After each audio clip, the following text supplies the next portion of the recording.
Manhã Cidade Política. Apoio Sismuc Regional e blog do Mário Flávio. Política de A a Z. O nosso André Santiago já está por aqui. André, bom dia. Bom dia, Mário Flávio. Bom dia para quem acompanha o Manhã Cidade. Uma semana de muitas pesquisas, né? Pesquisas que a gente viu a judicialização, a tentativa de impugnação, elas acabaram sendo divulgadas, né? Mostra o acirramento, né? Que os dois candidatos que estão na primeira e segunda colocação estão na disputa. E hoje teve mais uma pesquisa divulgada do Instituto Opinião. À meia-noite buscarei a tua alma. Exatamente. Sempre divulgam as pesquisas à meia-noite, né, para fazer suspense na virada de um dia para o outro. E a gente já tem os números do Instituto Opinião. Veja, antes de você passar os números aí, nós tivemos ontem, né? Ontem não, André, essa semana, nós tivemos duas pesquisas divulgadas. Nas duas, a diferença de Rodrigo Pinheiro para Zé Queiroz foi de apenas 1%. Isso. Nessa pesquisa do Opinião, se manteve ou aconteceu alguma mudança no quadro? Veja, comparando com essas duas pesquisas, que a frente é de 1%, nessa do Opinião é bem diferente desses dois quadros, Mário. Instituto Opinião mostra o prefeito Rodrigo Pinheiro com 37,3% dos votos, de intenção de votos. O candidato Zé Queiroz, 29,7% de intenção de voto. Fernando Rodolfo, com 5,7% de intenção de votos. Armandinho, com 2,8% das intenções de votos. Agora, se a gente compara opinião com opinião, em relação ao levantamento anterior, feito em 5 de agosto, Rodrigo perdeu 1 ponto percentual, estava com 38,5% e Queiroz subiu 2 pontos, estava com 27,6%. O Rodolfo subiu 2 pontos, estava com 3,8%, já Armandinho oscilou de 2,7% para 2,8%. Na espontânea, que é quando o entrevistado é forçado a lembrar o nome do seu candidato preferido, sem o auxílio da lista, contendo todos os nomes, Rodrigo também está na frente com 26%, enquanto Queiroz aparece com 18,8%, Fernando Rodolfo 2% e Armandinho 0,7%. Nesse cenário, brancos e nulos, 7,8% e indecisos, veja, no cenário espontâneo, indecisos, 44,1%. Esqueci de passar aqui, indecisos no cenário estimulado, indecisos chegam a 14,4%. Então, eu ainda continuo sem entender essa quantidade de indecisos. Na Simplex também tinha uma quantidade alta de indecisos, e nessa aqui também a opinião, quando a pesquisa é espontânea, né, que o eleitor, a eleitora vai dizer naturalmente, de forma espontânea, qual é o seu candidato, a quantidade de indecisos sobe para 44,1%. Então, André, aumentando significativamente a vantagem, né, do Rodrigo Pinheiro nessa pesquisa, porque sai da margem de erro, inclusive, né? Exato. Agora, como eu falei, comparando opinião com opinião, a última opinião foi de 5 de agosto, houve uma queda aí, uma perda do prefeito de 1 ponto, né, percentual, e um crescimento aí de Queiroz. Veja, tem outro quesito que é importante a gente analisar, que é o quesito rejeição. De acordo com o Instituto Opinião, Zé Queiroz lidera. Entre os entrevistados, 21,5% disseram que não votariam nele de jeito nenhum. Seguido do prefeito Rodrigo, que tem 12% dos entrevistados que afirmaram que não votariam nele de jeito nenhum. Depois, Fernando Rodolfo, dos entrevistados, 11,8% disseram que não votariam nele de jeito nenhum. Armandinho aparece em seguida com 8,3%, Michele 4,7% e Maria 3,8%. Isso é o quesito rejeição. Queiroz lidera com 21,5% contra 12% de Rodrigo. André, ainda ontem a política de Caruaru teve uma mudança, né? Que foi a troca de vice do Fernando Rodolfo, não é isso? Exatamente. Uma surpresa para todo mundo, porque foi gerada muita expectativa com relação a os vices, e de repente Fernando Rodolfo simplesmente mudou. Exato. Fernando Rodolfo mudou, né? O nome que ele escolheu aparece na verdade, no Divulga Cândido, o que ele tinha divulgado recentemente, aparece agora inapto, né? E o nome da nova postulante ao cargo de vice, eu vou trazer aqui só para a gente divulgar. Luciano Delgado. A Delgado aparece como candidata a vice e a anterior... Elas trocaram de posição, isso, né? Resumindo, a Delgado era candidata a vereadora e agora é candidata a vice, e a anterior... como é o nome, Mário? Adélia Pinheiro. Era candidata a vice e agora é candidata a vereadora. Até porque ia ter um desfalque aí, né, da cota feminina, ia abrir uma lacuna aí na chapa proporcional, né? Se simplesmente saísse uma mulher da chapa proporcional. Mas a gente ainda não entendeu, né, essa substituição, né, da chapa do candidato, né, Fernando Rodolfo. O que motivou ele a trocar aí o nome da Adélia pela Delgado? Olha, segunda-feira a gente vai ter uma oportunidade boa de entender isso, porque a gente começa uma série de entrevistas com os candidatos à Prefeitura de Caruaru na próxima segunda-feira, às 10h20, no Manhã Cidade. Então, vai ser uma oportunidade porque o primeiro, de acordo com o sorteio, será justamente Fernando Rodolfo, que estará aqui na próxima segunda-feira, às 10h20. Hoje, André, tem também, né, a Alessandra Vieira fechando a série com Santa Cruz Capibaribe. Isso, a Alessandra, que é do PL, né, deveria ter sido entrevistada ontem, mas teve um compromisso, né, em Brasília. Inclusive, a Adélia Pinheiro estava lá, nesse encontro da Michelle Bolsonaro com as mulheres do PL, e foi quando houve essa decisão da mudança, pelo que eu apurei, viu? Então essa decisão deve ter vindo de cima. Pelo que eu entendi, veio a pedido... De Michelle? De Michelle Bolsonaro. Bom. Pelo menos é o que eles estão argumentando, né? Ele pode responder segunda-feira, né?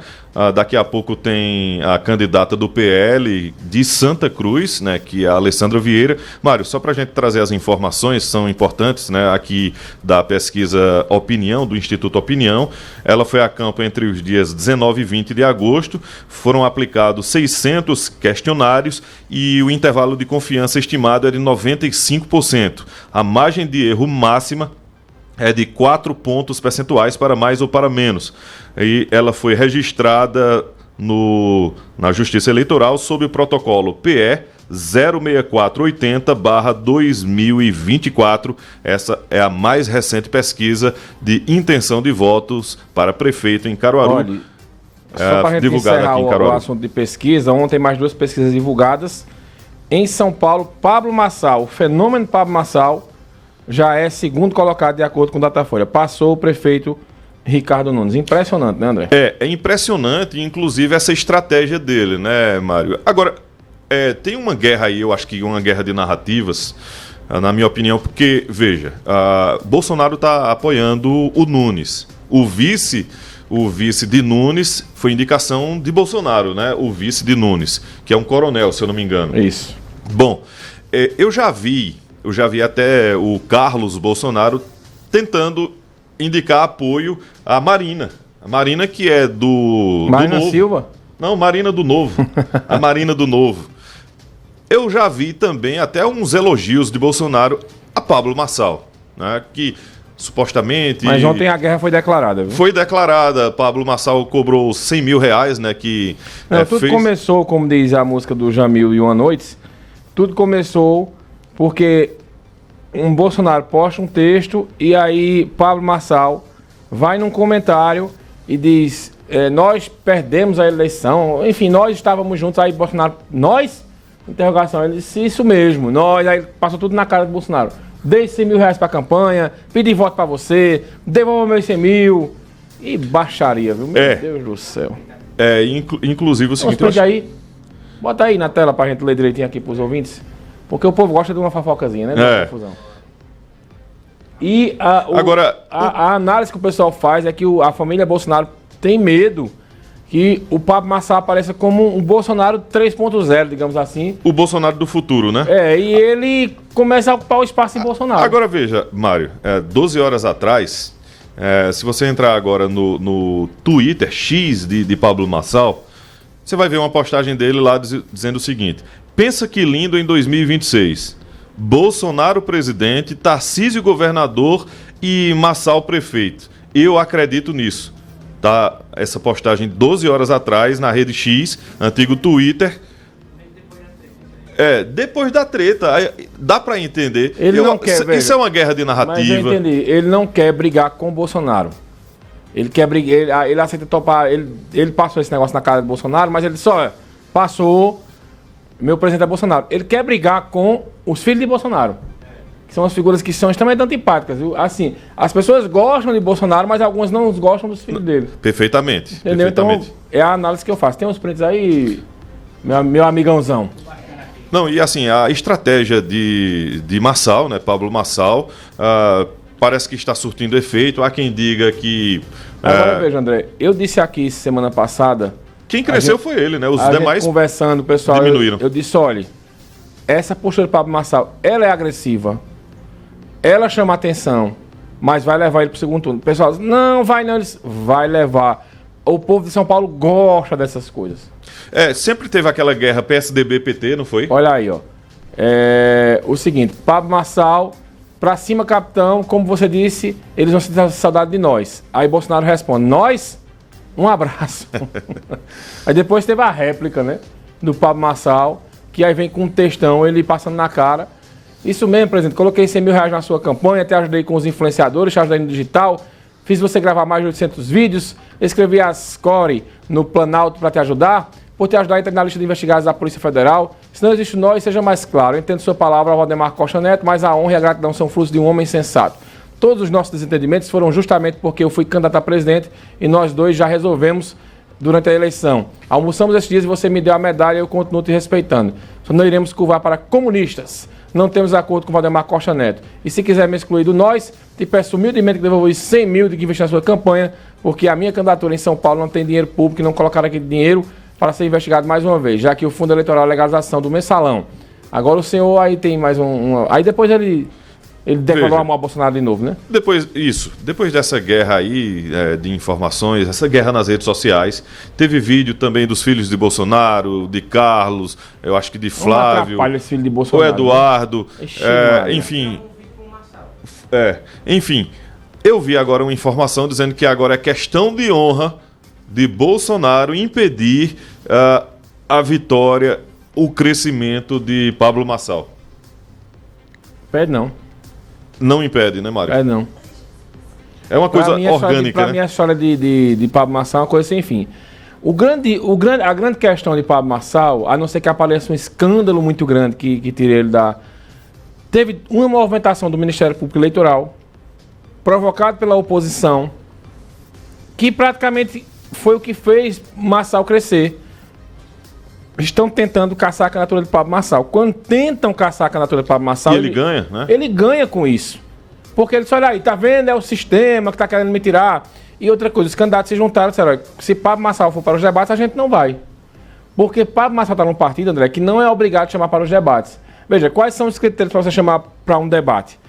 Ou o candidato ele tem 5 deputados no Congresso Nacional e no Senado, os senadores no caso, ou então ele pontua bem nas pesquisas. Então as pessoas estavam chamando, as emissoras estavam chamando Pablo Marçal para os debates, porque ele pontuava bem nas pesquisas.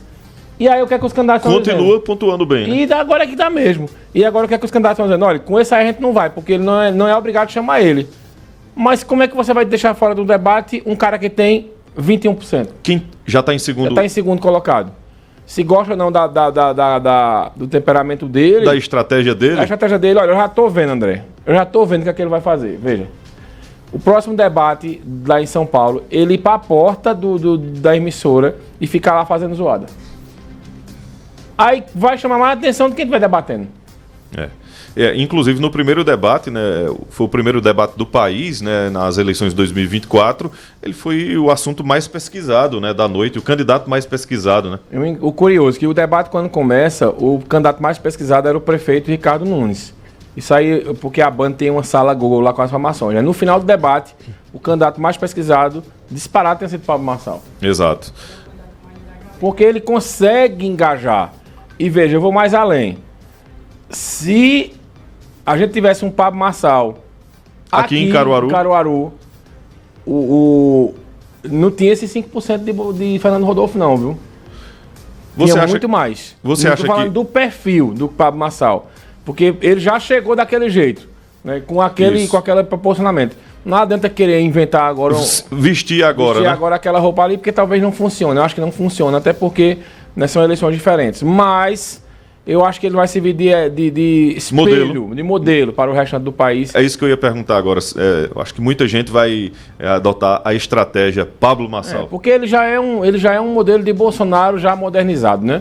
Então muita gente vai tentar seguir isso. E para a gente fechar aqui a questão das pesquisas, mais uma vez ontem saiu uma pesquisa que mostra que a eleição no Recife deve ser mesmo uma eleição resolvida no primeiro turno. 75% do João Campos. Eu acho que ainda vi quando, com relação aos votos, com relação enfim, que ele deve ganhar além disso, além de 70%. Não, é porque quando... Os votos válidos. Quando vai para os votos válidos, ele passa... 82%, né? 80%, é uma coisa impressionante. É impressionante. Ou seja, ele está em céu de brigadeiro, né? Inclusive, a gente sabe que ele pensa em 2026. Não sei se vai se ausentar da corrida lá no Recife para, sei lá, visitar alguns redutos aqui no interior. Claro que ele deve vir ajudar. No primeiro turno ele não vem não, André, na minha opinião.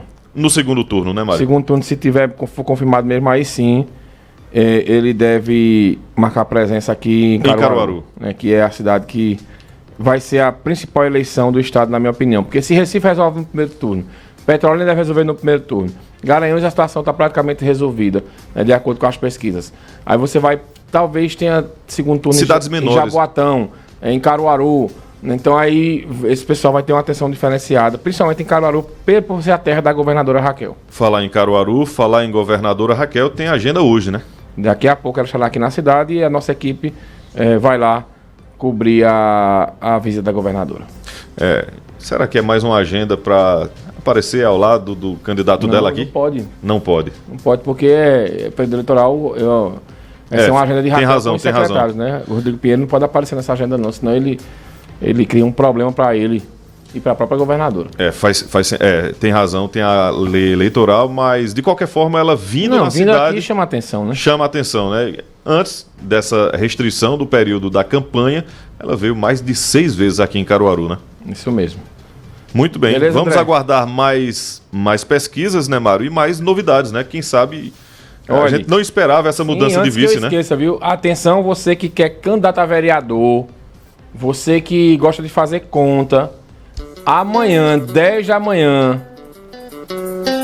a gente gravou o programa ontem, tá imperdível, vá por mim, as projeções da nova Câmara de Caruaru. Amanhã nós vamos falar quem é favorito, quem continua, quem pode perder o mandato, quantos vereadores, a renovação, qual o possível vereador mais votado, a vereadora mais votada, partidos que montaram chapas e vão ter dificuldades enormes de eleger 2 vereadores, partidos que montaram chapa, apesar de serem partidos fortes, federações fortes, não devem eleger ninguém. Amanhã, 10 da manhã, então vai parar Caruaru para ver esse programa. Eu, o professor Marco Aurélio e a Vitória, a gente fez uma avaliação, saiu juntando peça por peça do tabuleiro, como ficar aí a nova composição da Câmara, quantos vereadores deve eleger o prefeito Rodrigo, quantos vereadores deve eleger o ex-prefeito Zé Queiroz, será que Fernando Rodolfo faz vereador, Armandinho faz vereador, Michele faz vereador, tudo isso amanhã, 10 da manhã, com todas as projeções aí, estaremos trazendo para os nossos ouvintes. Isso é bom para quem acompanha a política, né? E também para todos os eleitores e eleitoras, e principalmente para aqueles que gostam de fazer uma aposta, né, Mário? Isso mesmo, vale a pena. E só lembrando, antes de que eu sei que as pessoas vão se estressar, né? Só lembrando que algumas, né? Que é projeção, tá? é bem diferente do resultado da urna, que a gente vai dar nossa opinião baseado nos números das últimas eleições, nas probabilidades dos candidatos que irão ser votados. A gente vai trazer aí um mapa político de como ficaria essa eleição, como ficaria a Câmara Municipal a partir de janeiro de 2025. Muito bem, Mário. Daqui a pouco você conversa com Alessandra Vieira, né? 10h20. Isso mesmo, André. E você vota às 11, né? Exatamente, com o professor Marco Aurélio e com Vitória Oliveira. Até Valeu! Já. Valeu, Mário.